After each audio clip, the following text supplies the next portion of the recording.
अब शहर हो या गांव हो, कचरा का अंबार आपको हर जगह दिखने को मिलेगा। कारण यह है कि उसका सबसे बड़ा कारण यह है कि लोग अगर बाजार जाते हैं तो खाली हाथ जाएंगे और उधर से अगर उन्हें 5 सामान लेना हो तो पांचों जो है सो प्लास्टिक के थैला में सामान लेके आएंगे और जब उसका काम हो जाएगा तो उसे फेंक देंगे। वह धीरे धीरे बढ़ता जा रहा है और इस प्लास्टिक से प्रदूषण भी बढ़ता है, चाहे वो वायु प्रदूषण हो, जमीन का प्रदूषण हो या अगल बगल जो क्षेत्र है उसका प्रदूषण हो। लेकिन लोग हैं कि मानते ही नहीं है, वो झोला लेकर बाजार नहीं जाएंगे और सामान जो है सो पॉलीथीन में लाएंगे, जिससे कि शहर चाहे गांव हो हर जगह आपको कचरा में अधिक से अधिक पॉलीथीन मिलेगा। बाजार जाते हैं, अगर उन्हें 4 सामान लेना पड़ता है तो 4 पॉलीथीन में वो सामान खरीदते हैं। लोग जो है सो झोला लेकर बाजार जाना या झोला में सामान लाना अपने आप को वो समझते हैं कि झोला आखिर लेके हम क्यों जाए जब बाजार से हमें प्लास्टिक का थैला जो है सो उपलब्ध होता है। लेकिन यही प्लास्टिक का थैला जो है सो धीरे धीरे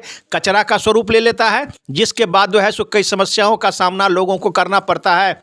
शहर से लेकर गांव तक जो है सो कचरा का अंबार आपको देखने को मिलेगा। इसी क्रम में दरभंगा नगर निगम क्षेत्र में जो कचरा का उठाव होता है उसका जो है सो निस्तारण जो है सो सारा मोहनपुर के पास एक ग्रामीण क्षेत्र इलाका है वहाँ हो रहा है। लेकिन कचरा इतना वहाँ बढ़ गया है, आपको देखने से लगेगा कि यह पहाड़ नुमा कचरा हो गया है।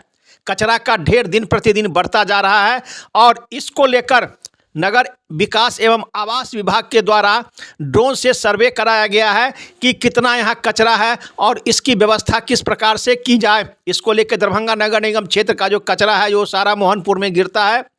ड्रोन के माध्यम से उसका सर्वे किया गया है और उसका व्यवस्था किस प्रकार से किया जाए उसको लेकर नगर निगम प्रयासरत है। इसी क्रम में दरभंगा नगर निगम के स्वच्छता पदाधिकारी से जब हमने जानना चाहा कि ये पूरा क्या कचरा है, क्या कुछ सर्वे हुआ है और सरकार का क्या पत्र आया है, तो उन्होंने विस्तृत जानकारी देते हुए दी जानकारी। अगर कचरा का उठाव इस प्रकार से होता रहा और जो प्लास्टिक में लोग पॉलीथीन में कचरा जो पॉलीथीन में लोग सामान बाजार से खरीद के लाते हैं उस पर अगर अंकुश समय पर नहीं लगाया गया तो इसी प्रकार का ढेर जो है सो हमेशा आपको दिखने को मिलेगा और इससे प्रदूषण भी बढ़ता है।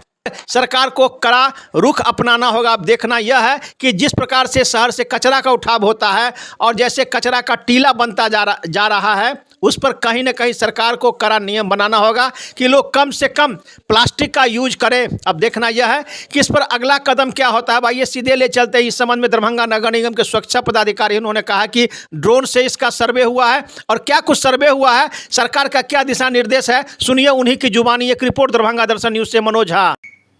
अब दरभंगा नगर निगम के स्वच्छता पदाधिकारी हैं। दरभंगा शहरी क्षेत्र से जो कचरा का उठाव होता है उसका निस्तारण यानी उसका जो डंपिंग ग्राउंड है वो सारा मोहनपुर के पास है और बड़ी मात्रा में वहाँ कचरा जमा हो गया है। विभाग जो है कि इसके लिए क्या कुछ कर रही है मॉनिटरिंग?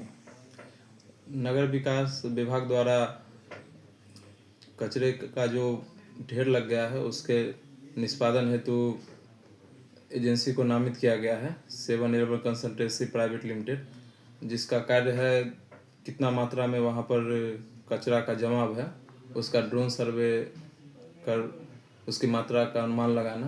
तो 2 दिन पहले इस कंपनी द्वारा वहाँ पर ड्रोन सर्वे किया गया है और जल्द ही मात्रा का निर्धारण होने के पश्चात दरभंगा नगर निगम द्वारा उसके उपचार हेतु निविदा प्रकाशित की जाएगी।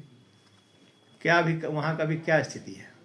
वहाँ पर हम लोग सारा मोहनपुर स्थित दरभंगा नगर निगम का कचरा स्थल है जहाँ पर हम लोग कचरा वहाँ पर प्रत्येक दिन ले जाते हैं और फिर से उस जगह को उपचारित जो कचरा वहाँ पर ढेर है उपचारित के पश्चात हम लोग उस जगह को ग्रीन फील्ड में डेवलप करेंगे। नाम बताइए अपना। शांति रमन, स्वच्छता पदाधिकारी।